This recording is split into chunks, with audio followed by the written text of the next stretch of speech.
Tahukah kamu? Dengan adanya perjanjian ASEAN-Korea Free Trade Agreement yang telah diratifikasi pada 2007, Korea dan negara-negara ASEAN dapat menikmati manfaat tarif preferensi dalam melakukan perdagangan barang.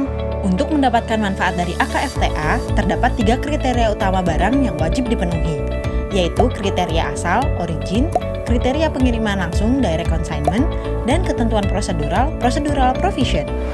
Kriteria asal dapat diklasifikasikan seperti berikut. Dalam video kali ini, kita akan mendiskusikan tentang wholly obtained WO. Apa itu wholly obtained atau produced goods? Wholly obtained atau produced goods merupakan barang yang seluruhnya diperoleh maupun diproduksi di wilayah teritori suatu negara, seperti A. Tanaman atau produk tanaman yang tumbuh, dipanen, dipetik, atau dikumpulkan di negara anggota. B. Binatang hidup, lahir dan dibesarkan di negara anggota. C. Produk yang diperoleh dari binatang hidup sebagaimana dimaksud pada huruf B. D. Hasil perburuan, perangkap, pemancingan, budidaya air, pengumpulan atau penangkapan yang dilakukan di negara anggota. E.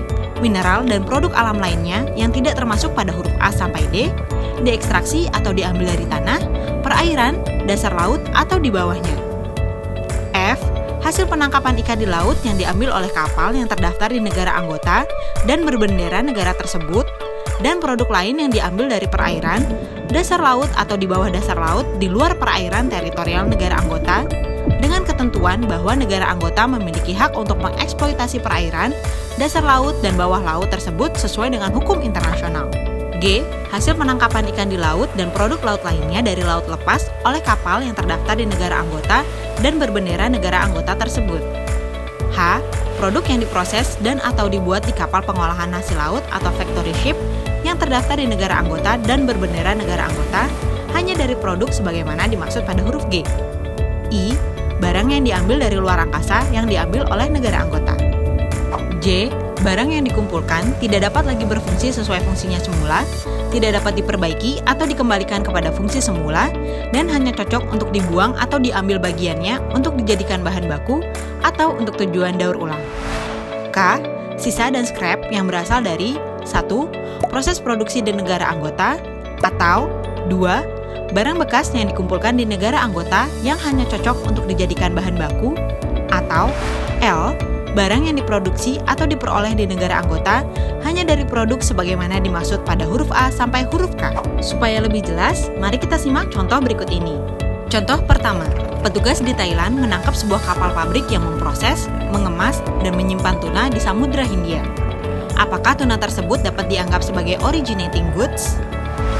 Tuna yang ada di dalam kapal tersebut merupakan hasil tangkapan kapal yang terdaftar dan mengibarkan bendera Thailand. Setelah ditangkap, tuna tersebut dipindahkan ke kapal pabrik yang juga terdaftar dan mengibarkan bendera Thailand untuk selanjutnya diproses lebih lanjut. Maka dari itu, ikan tuna yang dimaksud dapat diklasifikasikan sebagai originating goods Thailand. Contoh kedua, sebuah perusahaan Amerika mendirikan perusahaan pengembangan minyak di Brunei. Apakah minyak mentah yang diproduksi oleh perusahaan ini merupakan produk wholly obtained?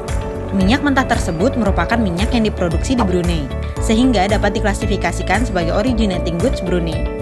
Origin tidak mempermasalahkan negara asal perusahaan, namun di negara mana minyak itu diproduksi merupakan sesuatu yang menentukan origin dari suatu barang.